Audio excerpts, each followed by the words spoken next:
கடின உழைப்புக்கு மாற்று இல்லை. எந்த சூட்சுமமும் குறுக்கு வழியும் இல்லை. வெற்றி பெற நினைப்பவர்கள் இதை முதலில் புரிந்து கொள்ள வேண்டும்.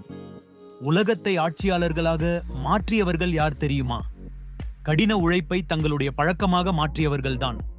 திறமை இருக்கிறது என்கிறேன் என்றால் போதும் என்றால் அது ஒரு தவறான நம்பிக்கை. திறமை வெறும் விதை மாதிரி. அதை வளர்க்கும் நீர், வெளிச்சம் எல்லாமே உழைப்புதான்.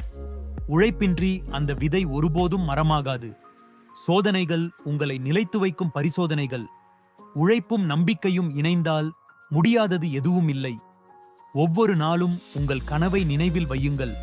சின்ன முயற்சிகளும் ஒன்று சேர்ந்து ஒரு நாளில் வெற்றியை உருவாக்கும். கடின உழைப்பு தோல்வியடையாது. நாள் ஒன்றில் நீங்கள் உங்கள் கனவுகளை நிஜமாக்கி அந்த வெற்றியின் உச்சியில் நிற்பீர்கள். கடின உழைப்பு ஒருபோதும் வீணாகாது. அது எப்போதும் விலை கொடுக்கும். இன்று உழையுங்கள், நாளை வெற்றி உங்கள் வசம் இருக்கும்.